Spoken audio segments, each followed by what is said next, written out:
मी स्वतः रविकांत तुपकर साहेबांशी स्वतः बोललेलो आहे. मी त्यांना विनंती केली की तुपकर साहेब, तुम्ही शेतकऱ्यांचे नेते आहात. तुम्ही यापूर्वी शेतकऱ्यांसाठी खूप काही शेतकऱ्यांसाठी केलेलं आहे.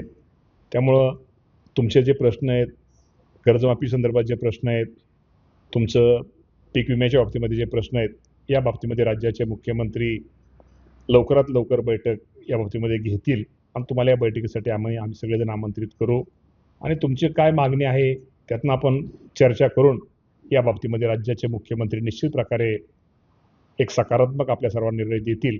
त्यासाठी आपण ते तुमचं उपोषण आणणं, त्या उपोषण मागं घ्यावं अशी मी आपल्या माध्यमातून मी तुपकर साहेबांना विनंती करतो. 22 पासून अधिवेशन सुरू होत आहे आणि मंत्रिमंडळ उपसमिती देखील स्थापन केलेली आहे. विषय शेतकऱ्यांच्या कर्जमाफीच्या निकषांचा. काय समितीच्या अंतर्गत चर्चा झाली? निकष कमी करायचे, नाही कमी करायचे? अजून बैठक झालेली नाहीये.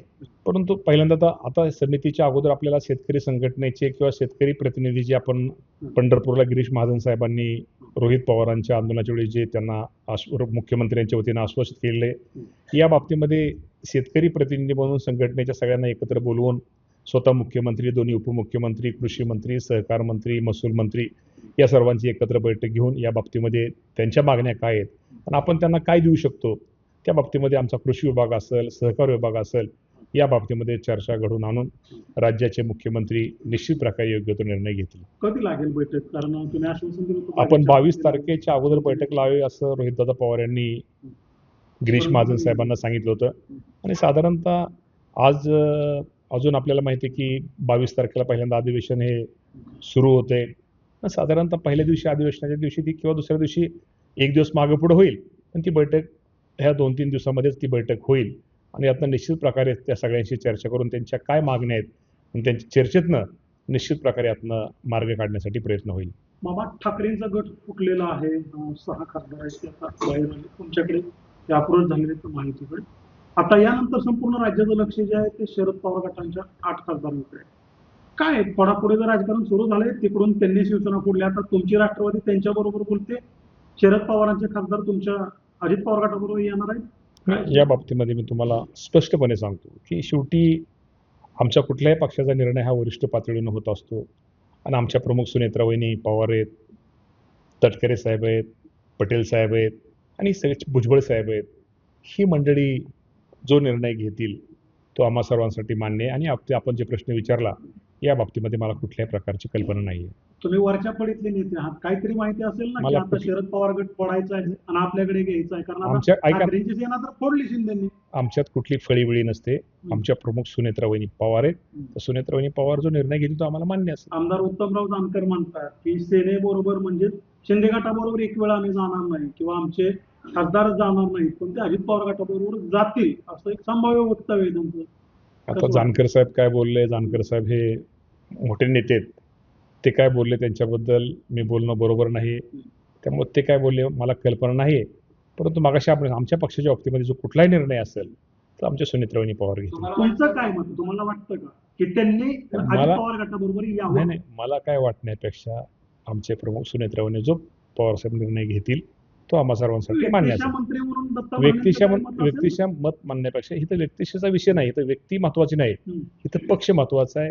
शेवटी प्रमुख महत्वाचे आहेत, ते आमच्या वहिनी प्रमुख आहेत. तो निर्णय घेतील तो आम्हाला मान्य असेल. ठाकरेंचा गट फुटला, महाराष्ट्रातलं राजकारण कोणत्या दिशेला चाललंय कसं वाटतंय? सरकार तर स्थिर आहे, एनडीए असेल खालचं असेल तरी देखील ठाकरेंचा गट, ठाकरे गटात शेवटी महायुती सरकार म्हणून मगाशी मी तुम्हाला सांगितलं, महायुती सरकार म्हणून आम्हाला निश्चित प्रकारे आम्हा सर्वांना आमचे 6 खासदार हे दिल्लीमध्ये वाढलेले आहेत. आमचे प्रश्न, आमच्या अडचणी मांडण्यासाठी आम्हाला त्यांची संख्या, आमची बेरीज वाढलेली आहे. निश्चित त्यांच्या माध्यमातून 6 जणांच्या पहिले तर आहेतच खासदार, पण त्यांच्याही माध्यमातून महाराष्ट्रातले प्रश्न भविष्यामध्ये प्रभावीपणे आम्हाला महाराष्ट्रात मांडता येतील. तुम्हाला असं वाटत की विरोधक नसलाच पाहिजे, सगळे सत्तेत असले पाहिजेत आणि सगळ्यांनी सत्ता उपभोगली पाहिजे आणि तुम्हाला विरोधक नको, याचा थोडक्यात याचा अर्थ काढा. असं विरोधक नको म्हणण्यापेक्षा की शेवटी ताकद म्हणण्यापेक्षा आज तुम्हाला मी सांगतो की खासदार असू द्या, आमदार असू द्या, त्याला प्रत्येकाला वाटतं की ज्या लोकांनी मला खासदार केलं, ज्या लोकांनी मला आमदार केलं, त्या भागातली विकासाची कामं, पिण्याच्या पाण्याचा प्रश्न, शेतीच्या पाण्याचा प्रश्न, ह्यासाठी आपल्याला कुठंतरी एक मदत झाली पाहिजे, सरकारची मदत झाली पाहिजे, शासनाची मदत झाली पाहिजे. आणि शेवटी या भावनेनं त्या कदाचित त्या 6 खासदारांनी तो निर्णय घेतलेला असावा आणि नक्की या बाबतीमध्ये शेवटी आमच्या महायुती सरकारमध्ये ते 6 खासदार आमचे त्यांचे ते आलेले आहेत. त्यांचं मगाशी मी त्यांचं निश्चित प्रकारे एक महायुतीतला घटक म्हणून मी त्यांचं स्वागत करतो. तुम्ही त्यांचं स्वागत करताय, तुम्ही आता सांगितलं विकास करण्यासाठी ते आहेत, म्हणजे जर विरोधात असेल तर सरकार त्याला निधी देत नाही, सरकार त्याचा विकास करत नाही. नाही, प्रश्न तसा विरोध वगैरे भाग तसा विषय तो नाहीये. परंतु शेवटी ही गोष्ट खरी आहे ना, सत्ताधारी आमदार आणि ज्याला विरोधी आमदार यामध्ये थोडाफार फरक असतो आणि विरोधी आमदार पण काम करतो, त्यालाही निधी मिळतो, पण सत्ताधाऱ्याला पण निधी मिळतो. पण सत्ताधाऱ्याला अधिक चांगलं काम करता येतं, अधिक चांगले प्रश्न जुक्त माप म्हणण्यापेक्षा नाही, वाढपी घरचा म्हणण्यापेक्षा त्याला दोघांनाही काम करता येतं. पण थोडं सत्ताधारी आणि हे मान्य, मी टीव्हीवर तुमच्याशी बोलण्यापेक्षा टीव्हीवर बोलण्यापेक्षा इथली जनता पण मान्य करते की सत्तेतले आमदार चांगलं काम करू शकतो, गोरगरीब माणसाला न्याय देऊ शकतो, शेतकऱ्याला न्याय देऊ शकतो, मागासवर्गीय अल्पसंख्याक समाजाला न्याय देऊ शकतो. आता आमदार फुटतील असं वाटतं ठाकरेंचे, खासदार तर फुटले.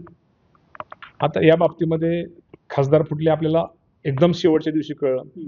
आता जे काय जो विषय तो एकनाथ शिंदे साहेबांनाच तो विषय माहिती असेल किंवा त्यांचे चिरंजीव जे बघतात सध्या श्रीकांत शिंदे साहेब, कदाचित तो विषय त्या दोघांनाच माहिती असेल.